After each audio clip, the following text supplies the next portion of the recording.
Greetings, fellow scribes! Welcome back to the archive. This week I begin a 3-part series talking about a classic of gaming brought back from the dead. Torg. Under the guiding hand of Ulysses North America, we have a brand new edition and a sort of reboot in the form of Torg Eternity. The previous edition of Torg still happened. That was, though, an alternate version of Earth, where the Storm Knights eventually won. But the Earth of Torg Eternity is a different Earth. And right here, right now, the Gaunt Man and his High Lords are winning. Can that be changed? That is for the games to determine, for the individual GMs. But I'm going to talk about the setup for the game, the immediate background this week. Next week, I'll be talking about the cosms. And then the third week of the series, I will be talking about the systems. So sit back, relax, and enjoy as I talk about the Possibility Wars. Imagine, if you will, that there are other Earths. And on each of these other Earths, there are different overall realities to them. One is a classic high fantasy world. Another is a cyberpunk dystopia. Yet another is a world ruled by a mind-controlling cybernetic papacy. And still another one is Victorian-era horror, etc., etc. And on each of these worlds,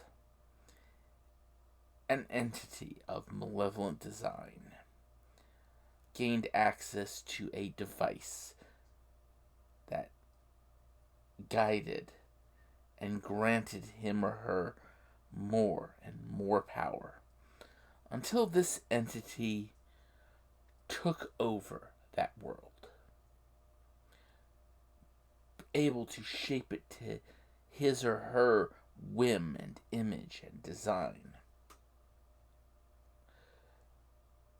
And these are the High Lords, for they are all the High Lords, the rulers of their own worlds. And they have raided other worlds. They come to a world, and their darkness device and them will conquer it and unify it to their vision. And then once they've suppressed all rebellion, they'll move on to another world, and then another, and then another. But there are special Earths. Earths where there is so much possibility energy, so much potential from those particular worlds, that the High Lord that conquers one of those Earths, he will transcend. The immortal High Lord will merge with his darkness device and become supreme master of the universe, multiverse even. A being that would be known solely as the Torg. Now, the exact effect of this none of the High Lords actually know. It's just they know the word. They know it means power. And so they're going for it. That's what brought them to Earth today. To seek the possibility energy of this Earth. To make themselves the Torg. But this Earth has so much possibility energy that it could support many High Lords coming to this world, fighting for this possibility energy, both the world itself and each other. And this is the possibility war. A group of High Lords have come to Earth. They are led by an individual called the Gaunt Man. And their first actions are to secure their areas, to build their base, and start expanding. And the first High Lord dropped his Maelstrom Bridge in City Stadium in a home game with the Mets. New York City in Queens. And when that first Maelstrom Bridge landed, it was a gigantic, vine-entangled trunk. And coming down it were the lizard-like Edenos. For the first of the Maelstrom Bridges was Baruch Kha's Living Land. And that was the first shot of the possibility war on our Earth. The first shot, the Maelstrom Bridge into New York.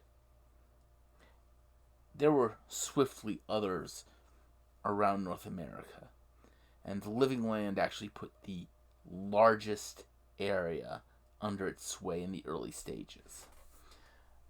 But you see, as the Living Land surged out, it turned into New York into jungle, turned much of the East Coast into this overripe jungle.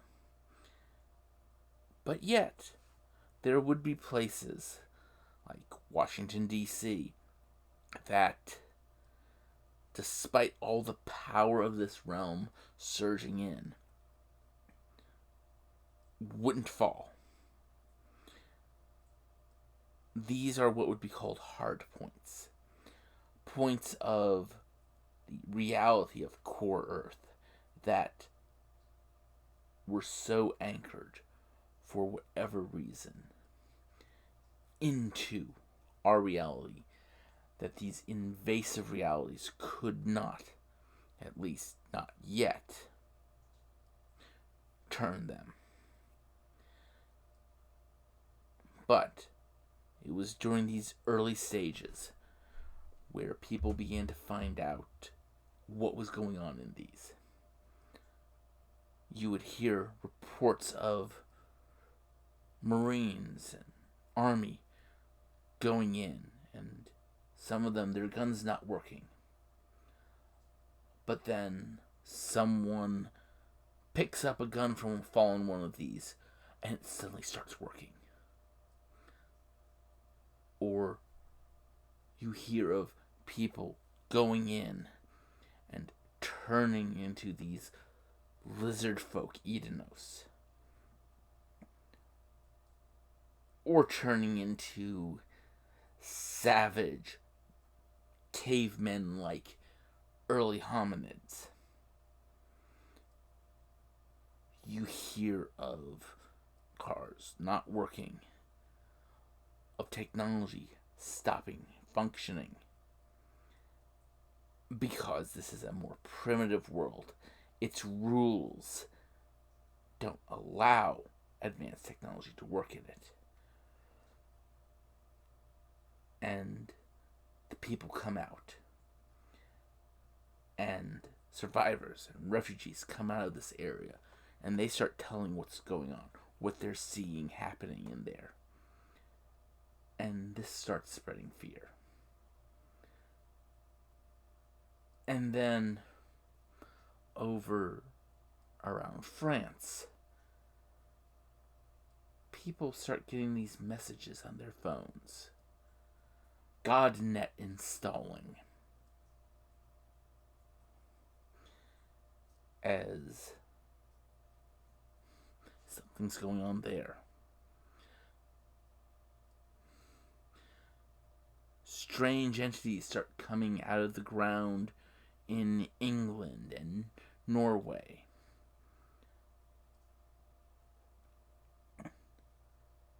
At night in India, people get murdered horrifically. And then, during the day, everything's fine. But then at night, more death, more stalking in the night. What's happening there? Japan, China, Southeast Asia, Korea's. Strange things that get called Jiangshi begin showing up. They're basically zombies. They bite and infect people. And riots and loss of government control begin happening in that area. In Moscow, a maelstrom bridge drops down and is nuked. And it falls, severing its connection to wherever. But the radiation, the fallout from the nukes that hit this, drift to the north and west,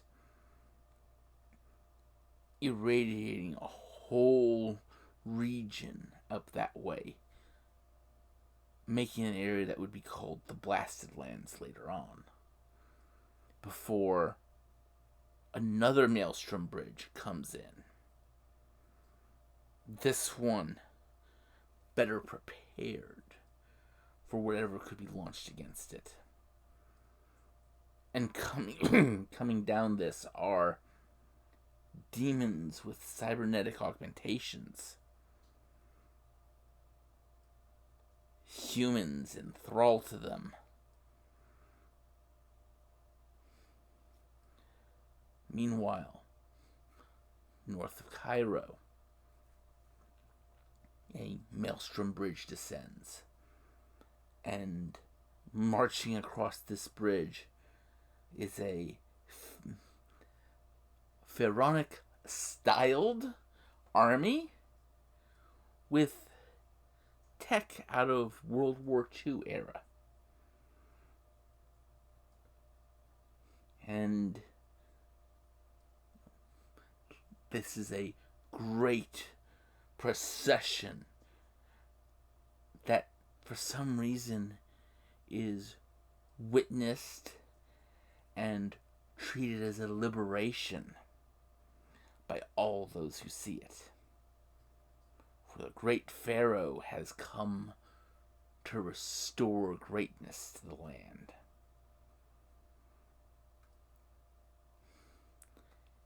And this is how it starts. This is what starts across the world. Now, in each of these instances, some are, of course, overt, blatant strikes of the maelstrom bridges. Others are more subtle.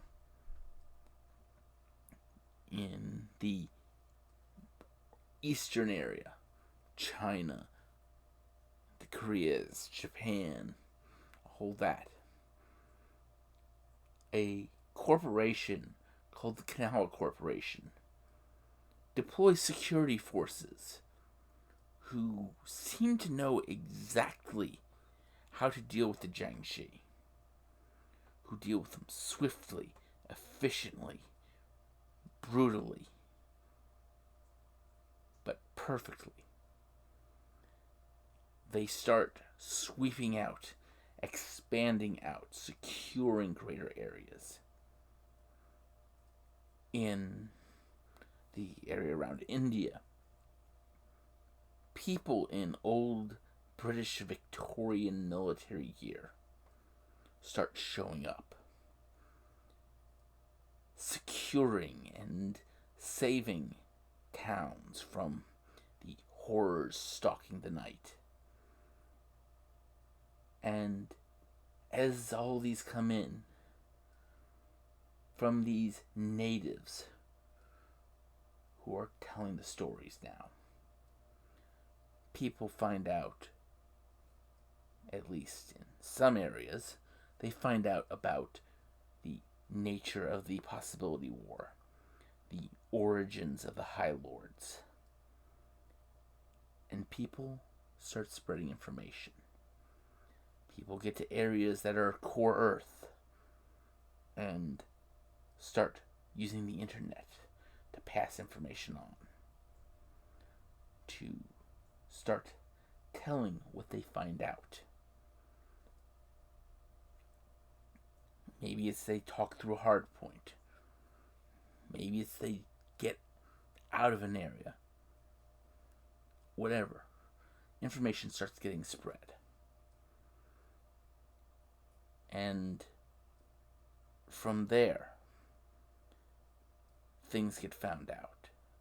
Important things about those who can resist the impacts of these worlds. Those who can bring their own cosm with them. And there comes the spark of hope in these possibility wars.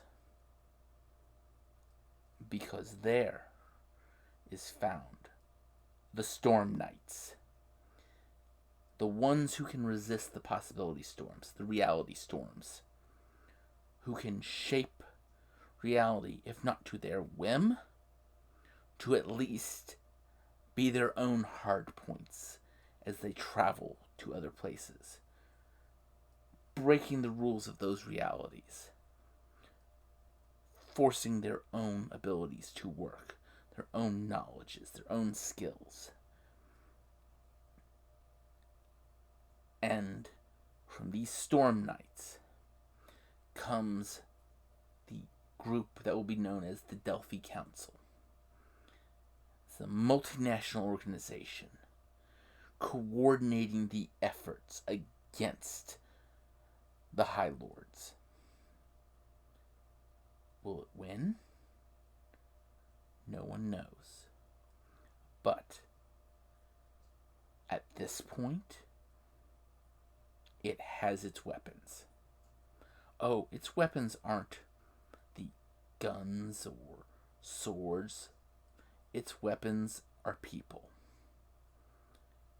The people that would be the PCs in this world. The heroes. It might be the last of the dragon warriors of the fantasy world of Isle. It might be a Pan-Pacifica electric samurai. It might be a bulletsmith out of O'Rourke, making bullets for their strange Victorian guns. It might be a core earther who's just immune to the effects of the worlds. It doesn't matter. These are the heroes who draw the line. The people who fight the High Lords, destroy their anchor points, force them back. And next week, I talk about the realms. For this is the Possibility Wars. Welcome to Torg Eternity. And until next week, I'd like you all to remember to have fun and keep gaming.